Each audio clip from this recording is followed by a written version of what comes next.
सुप्रभात दोस्तों, राधे राधे, जय श्री कृष्ण। आज का लेख देखिए कि आया है कल्पमेधा में। क्या कह रहे हैं थॉमस हक्सले जी। मनुष्य की बुद्धि के खिलाफ सबसे बड़ा पाप यह है कि बिना कोई सबूत मिले किसी बात पर विश्वास कर लिया जाए। ठीक है, अच्छी बात है, इनका कहना भी सही है। और देखिए, मैं बताना चाहूँगा उससे पहले कि आपको कि जो समीक्षा अधिकारी में जो निबंध लिखने के लिए आता है उसमें जो है कि 600 शब्दों में लिखना रहता है, वही पीसीएस के निबंध में आपको जो है कि 700 शब्दों में लिखना रहता है। बता दें कि जो जो निबंध लिखने के लिए आता है उसमें आपको जो है कि 3 सेक्शन रहते हैं जो खंड क, ख, ग में विभाजित रहते हैं। उसमें खंड क में साहित्य, और खंड क में आपका जो है कि साहित्य और संस्कृति से रिलेटेड आता है निबंध लिखने के लिए। और खंड ख, इसी में खंड क में ही आपका जो है कि दूसरा पॉइंट जो होता है सामाजिक क्षेत्र, उसी में जो है कि 2 ऐसे आते हैं लिखने के लिए। तो आप खंड क में आप किसी भी एक को जो है कि किसी एक के प्रति आकर के जो है कि अपना लिख सकते हैं जो आपको आ रहा है। उसी से रिलेटेड मैं बताऊंगा कि ये जो निबंध लेख आया हुआ है आपका जो है कि ये कह रहा है कि महिला अधिकारों की खुरदरी जमीन। बताया गया है इसमें कि जब आधी आबादी अर्थव्यवस्था में पूरी तरह भाग नहीं ले रही हो तो समावेशी और टिकाऊ विकास कठिन है। अगर लगभग 50% महिलाएं कार्यबल में शामिल हो जाए तो देश का विकास दर की कल्पना की जा सकती है। सही बात है।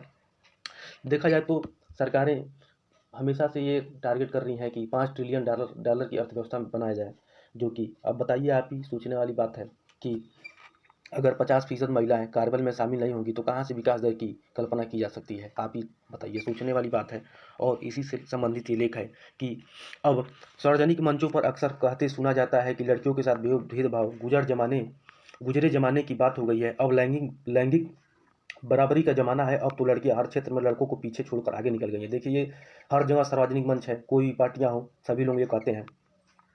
पर सवाल है कि क्या सचमुच समाज में महिलाओं की स्थिति में कोई सकारात्मक और व्यापक बदलाव हुआ है? क्या उनके विरुद्ध होने वाली हिंसा, दुर्व्यवहार और सोच में परिवर्तन आया है? ये सब प्रश्नवाचक चिन्हें खड़ी हो रही हैं, जो कि सार्वजनिक मंचों पर कहा जाता है। अगर नहीं, तो फिर महिला सशक्तिकरण की बात करना बेमानी है। कहते हैं कि किसी राष्ट्र की प्रगति को मापने का उत्तम तरीका यह जानना है कि वहाँ की महिलाओं के साथ कैसा व्यवहार किया जाए। देखिए, बहुत अच्छा लिखा है ये, जिसमें कहा गया है कि किसी राष्ट्र की प्रगति को मापने का उत्तम तरीका वह जानना कि वहाँ की महिलाओं की के साथ कैसा व्यवहार किया जाता है। देखिए, किसी भी राष्ट्र को अगर जानना है तो सबसे पहले हमें ये देखना चाहिए कि वहाँ की जो महिलाएं हैं कितनी सुरक्षित हैं, कितना ही उनके लिए रोजगार के अवसर दिए जा रहे हैं, जो कि महिला सशक्तिकरण के बिना एक राष्ट्र की समृद्धि की कल्पना भी नहीं की जा सकती।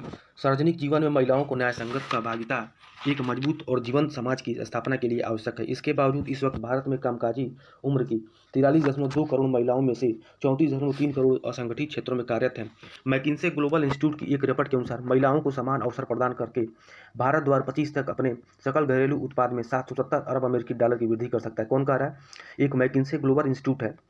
ये कहा है कि अगर महिलाओं को समान अवसर प्रदान किया जाए तो भारत 2025 तक अपने सकल घरेलू उत्पाद में 770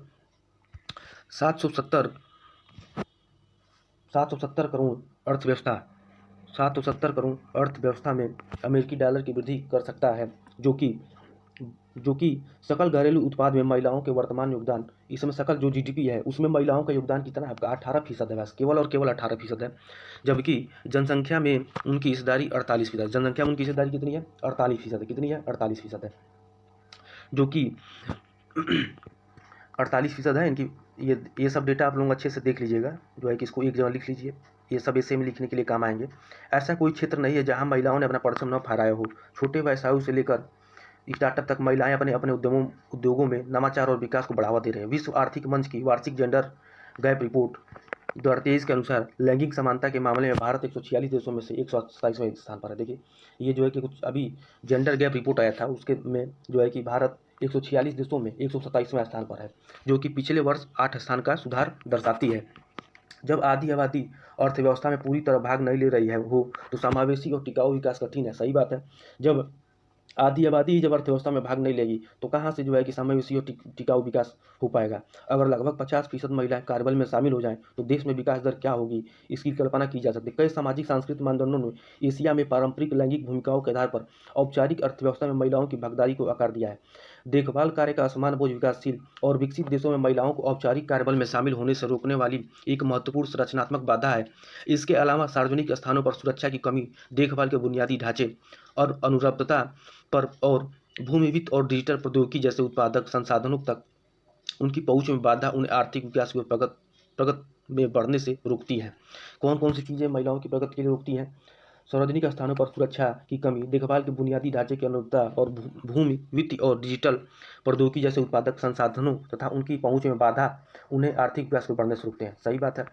ये सब चीज़ें, मूलभूत चीज़ें जब नहीं मिल पाएंगी महिलाओं को, तो वो कहाँ से जो है कि अर्थव्यवस्था में योगदान दे पाएंगी। Annual status of education report 2023 के अनुसार भारत में 43.7% लड़कों के पास 43.7% लड़कों के पास इसका स्मार्टफोन है, जबकि सिर्फ 19.8% में लड़कियों के पास स्मार्टफोन है। ये देखिए कैसे नवाचार या प्रौद्योगिकी से भी महिलाओं को दूरी बनाया जा रहा है समाज में।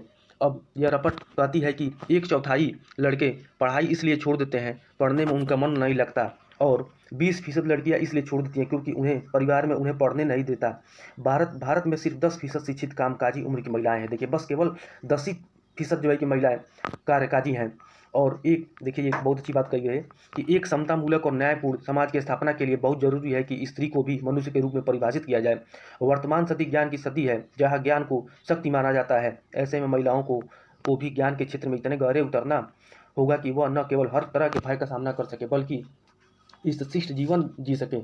ज्ञान की इस शक्ति द्वारा महिला न केवल अपने शोषण से मुक्ति पा सकती हैं, अपितु शक्ति संबंधों में भी अपना स्थान सुनिश्चित कर सकती हैं। शायद तभी बराबरी का समाज उभर सके। ये देखिए आगे क्या बात इसमें कहा गया है, बहुत अच्छी बात है कि जबकि शिक्षा में उनकी भागीदारी का आंकड़ा लगातार बढ़ रहा है, पिता की संपत्ति में उनकी हिस्सेदारी 8% से भी कम है। पिता की जो संपत्ति है उनकी हिस्सेदारी देखा जाए तो 8% से भी कम है।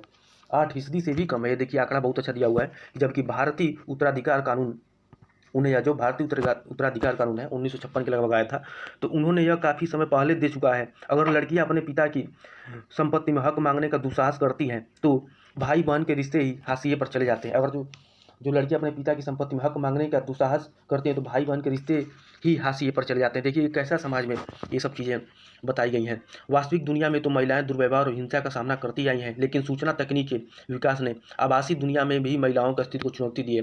हाल ही में ब्रिटेन में एक विचित्र सामने आया है। आभासी दुनिया में एक 16 साल की लड़की से सामूहिक बलात्कार हुआ। एक ऐसी आभासी दुनिया जहां कोई भी अपना एक आभासी अवतार बन सकता है। लड़की ने बताया कि बलात्कार भले आभासी दुनिया में हुआ, उसके शरीर पर एक खरोंच तक नहीं आई, लेकिन उसके मन पर गहरा असर हुआ। देखिए क्या क्या चीज़ें देखने को मिल रहे हैं। जो है कि ऐसा नहीं है कि संविधान में महिलाओं को संरक्षण या बराबरी देने के लिए कोई प्रावधान नहीं दिया गया है। देखिए बता दें कि डीपीएसपी में भी महिलाओं के लिए काफ़ी जो है कि बातें कही गई हैं, जो कि हमको नहीं लगता कि वो जो है कि लागू हैं, बस केवल धरातल पर ही दिखाई देती हैं। जैसे कि समान कार्य के लिए समान वेतन, कार्यस्थल व यौन शोषण उत्पीड़न के विरुद्ध कानून, सुरक्षित कार्य वातावरण, मातृत्व अवकाश की सुविधा, चाइल्ड केयर सुविधा आदि के कानून तो बने हैं, लेकिन इन सब के बावजूद गैर बराबरी बनी हुई है। कानून तो बना दिया गया पर उनका पूरी तरह पालन आज तक सुनिश्चित नहीं हो पाया, क्योंकि इन कानूनों का उल्लंघन करना पुरुष समाज की नज़र में अपराध नहीं है। अनेक अध्ययन बताते हैं कि महिलाएं औपचारिक और असुरक्षित रोजगार में अधिक शामिल होती हैं। महिलाओं को पुरुषों की तुलना में कम वेतन दिया जाता है। वे अवैतनिक देखभाल और घरेलू कार्यों की जिम्मेदारी निभाती हैं, जिस पर लगभग 2.5 गुना अधिक समय खर्च करती हैं। डिजिटल साक्षरता में भी लैंगिक विभाजन देखा जा सकता है। कंपनियों के सर्वोच्च पद पर केवल 5% महिलाएं हैं। इसी तरह महिला किसानों के पास अपने पुरुष समकक्षों की तुलना में भूमि और उत्पादक संपत्तियों पर नियंत्रण और स्वामित्व बहुत ही कम, लगभग 12.8% है। 12.8% है। समाज वैज्ञानिक और बुद्धिजीवियों का कहना है कि अगर लैंगिक विभेद कम हो जाए तो जीडीपी में 15% की वृद्धि हो सकती है। अगर जो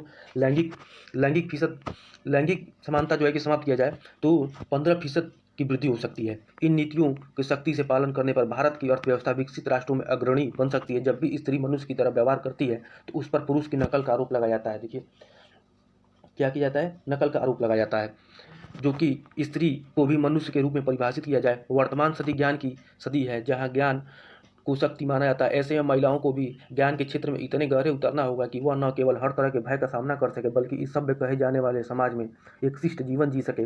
ज्ञान की इस शक्ति द्वारा ही महिला न केवल अपने शोषण से मुक्ति पा सकती है, बल्कि शक्ति संबंधों में भी अपना स्थान सुनिश्चित कर सकती है। शायद तभी बराबरी का समाज उभर सके। बहुत बहुत धन्यवाद।